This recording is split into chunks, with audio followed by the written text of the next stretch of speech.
Okay, Tyson. Uh, Welcome back to this wonderful, wonderful car talk. So I got like a little story and some stuff for you. First off, I was driving and this I think they're called Wave or Waze cars or whatever they're called, the driverless cars. Yeah, driverless cars. Yeah, I don't know what they're called, but yeah. yeah. So anyway, one cut me off. I was like, "This son of a bitch." So anyway, I thought, okay, well, so I pulled up to it, and of course nobody's driving. And I'm like, "God, you son of a bitch." So anyway, it got me kind of thinking. Um, I was like, going, how reliable are these cars, and for self driving and stuff like that. So one thing that Tesla's doing is because it's just relying on its self-driving is just cameras. It just uses cameras. That's all Yep. they use. These wave whatever they're called, they use like lidar and these other sensors. So each Yep. they these are like $10,000 of equipment that they have on these vehicles. So anyway, as I was looking it up, because I was just kind of curious. um, Tesla actually has a lot of lawsuits against them because the cameras aren't working, and they said that because they kind of promised, and it was kind of a promise. It was like a what is a Tesla? They call it like an auto drive or autopilot or whatever it's I think it's called. autopilot. I think it is. I mean, I don't Yeah, own one, but I think it is. yeah. So they changed their stance on it midway through, and and they said, well, no, you have to still be there. It's just more of an assistant driving type of thing. Well, so now they're suing over the autopilot because there's been too many accidents. A lot of them, believe it or not, are going the difference between a tunnel. You know how same with your eyesight. Like it's bright outside and you go underneath the tunnel and your eyes need to take a Hmm. second to adjust. And a lot of the times those cameras can't keep up, and that's where they said a lot of the accidents actually happened was with that. So with the other cars, of course, they have the lidar and everything, radar and stuff like that, which is better. And there's no lawsuits against them yet. But still, they cut me off. Those sons of bitches. But you know, so my point is, do we are we gonna see self driving cars really take over? At least I don't think we're gonna see anything for another 10 years. That's gonna be really drastic. I think we'll still have the ways cars and stuff, but I don't think it's gonna be to where I could just sit back, relax, and let the car drive and take me wherever. What Yeah, do you yeah. think? So a couple of comments. First of all, I'm going to back up just a little bit. I guess the one benefit to you being cut off by a driverless car is when you get cut off by a real life person, and then you pull up next to them and you give them like kind of like the WTF look, and they give you the WTF look, Right. like you're the one at fault. You don't have to worry about getting that back. Because then you get all in, you're like, them giving me that, they're the ones that did it, you know. You don't have to worry about that. So with that being said, obviously the lidar is better than Tesla's autopilot or stuff like that. That's why we're at least seeing these driverless cars demoed somewhat, where you're not seeing the Teslas out there. Like they can't even do, you're in Vegas, they have that stupid loop, whatever, underground loop, Yeah. and that Yep. was all supposed to be self-driven Teslas in a confined loop, and they can't even self-drive that. So they still got drivers there. So I think Elon chose the wrong technology there. When it comes to, are we going to see them? I think we will. I do suspect you're right. It's going to be not as soon as we want. We've been talking about driverless cars since like 2010, to be honest, from what I recall. They've been testing it, trying to get Yeah. better. Yeah. And there's Quite some some time. regulations, there's policies kind of holding them back. There's safety concerns, etc., stuff like that. But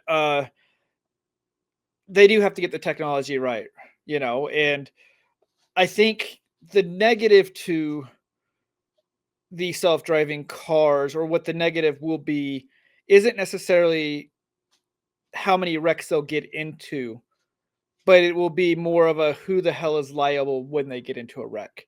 So Oh yeah, that's it'll become yes, a that's bigger another. scandal, and that's what they need to figure out.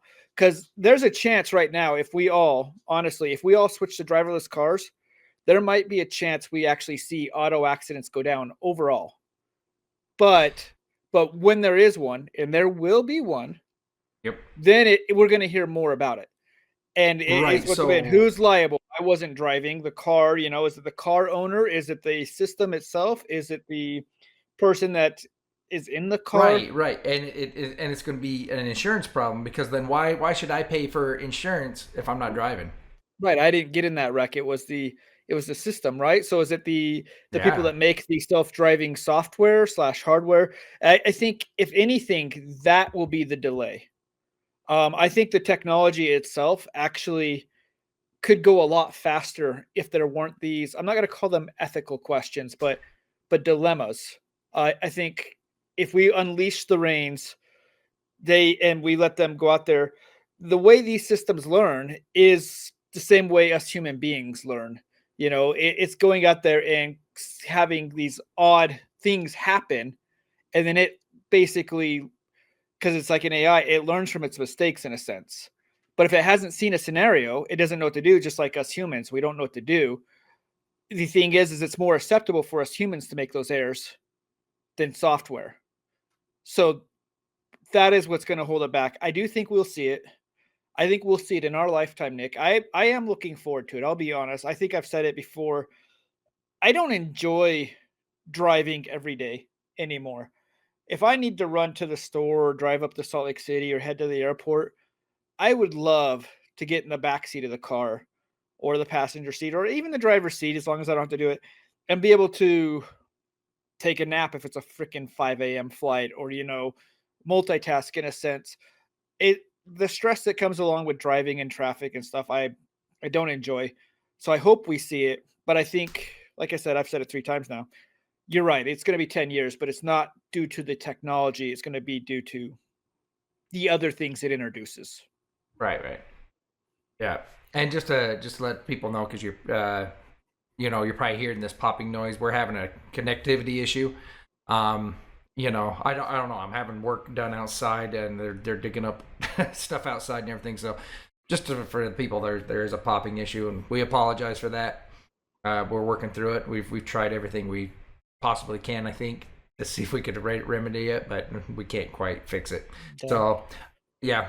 But on that, yeah. So I think you're right. I think that's what's going to hold us back. A lot of that is legal issues for one. Well, that's going to be the main issue. Because like you said, who's liable? And then like on my end, I'd be like, well, if I have a driverless car, then why should I pay this high insurance when it's their computer software that's doing the driving? So Right. I think there's one other element, and I didn't mention it, and I'm wondering what your thought is on this, Nick, specifically. There's also going to be, like anything where us as humans, we like control. When we when we're not yeah, aware that we've lost control, we're fine with it. Like the vast majority of flights now are autopilot. A lot of the pilots are sitting there as an insurance.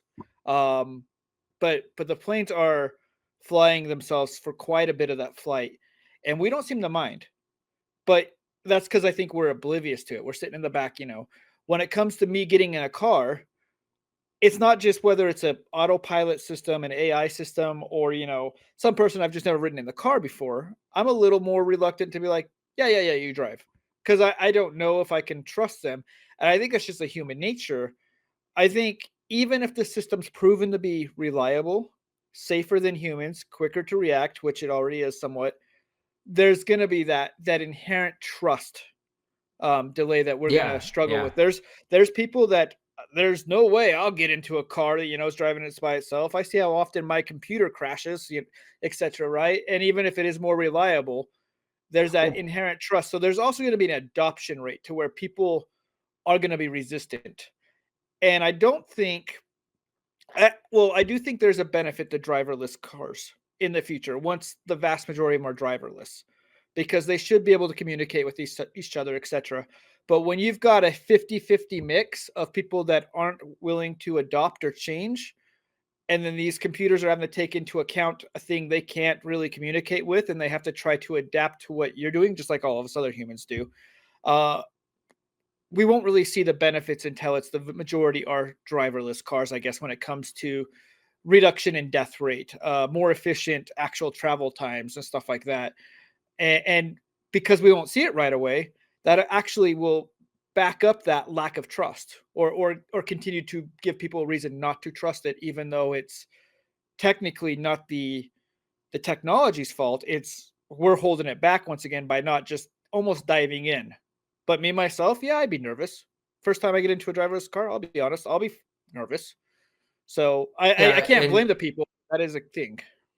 then where you say the same thing, because I do have a pilot friend, and I've questioned him on stuff like that. Believe it or not, he says you're actually doing a lot more up in the cabin than you think as a pilot. A lot of it is a lot of the automated stuff is more like for like the turbulence and like you Yeah. said, flying and everything like that. But yeah, but that's what I think we should kind of just have this go to is we still drive, but have these assisting, like cameras and stuff.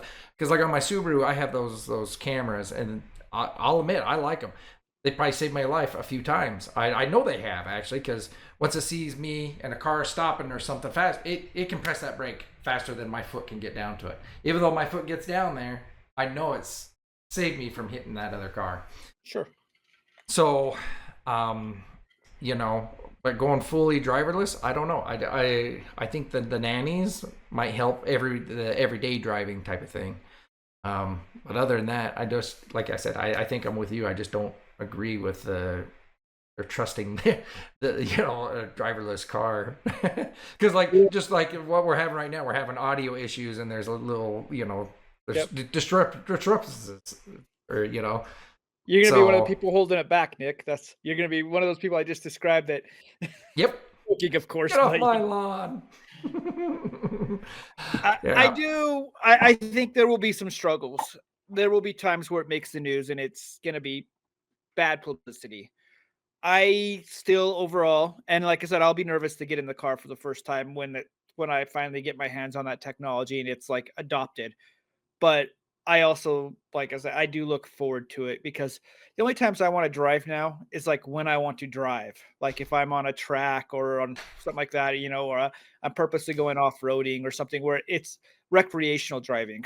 I don't want to drive anymore for daily life. So Yeah. Yeah. um, we'll see how long it takes.